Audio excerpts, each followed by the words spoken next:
ഇവിടെ ഒരാള് നെഗറ്റീവ് എഴുതുന്നു. ഈ നെഗറ്റീവ് എഴുതുന്ന ഒരാളെ കൊണ്ടെങ്കിലും നിങ്ങൾക്ക് ഇതുവരെ പോസിറ്റീവ് ഉണ്ടായിട്ടുണ്ടോ? നിങ്ങൾക്ക് ഇതുവരെ പ്രയോജനം ഉണ്ടായിട്ടുണ്ടോ? ഇല്ല. ആ നെഗറ്റീവ് എഴുതുമ്പോൾ നിങ്ങളെല്ലാം അത് വായിച്ച് ഇങ്ങനെ അങ്ങിരിക്കും. അപ്പൊ നിങ്ങളുടെ ഉള്ളിൽ അവരുടെ ആ എഴുത്തും അതെല്ലാം നിങ്ങൾ സേവ് ചെയ്ത് വയ്ക്കുവാണ് നിങ്ങളുടെ തലച്ചോറ്. എന്തും നോക്കുമ്പോൾ നിങ്ങൾ മറ്റൊരാളുടെ നെഗറ്റീവിനെ എടുത്ത് തലയിൽ ചുമന്ന് നടക്കാനുള്ളതല്ല. ഈ നെഗറ്റീവിനെ ഒന്നും ഞാൻ തലയിലോട്ട് കയറ്റുന്നില്ല. അവരവിടെ എഴുതിയിടുന്നത് അവർ തന്നെ വായിക്കുന്നു, അവർ തന്നെ അത് കൈകാര്യം ചെയ്യുന്നു.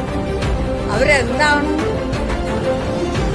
മോശം പറയുന്നത് അത് അവർക്ക് തന്നെ മോശമായിട്ട് തീരും.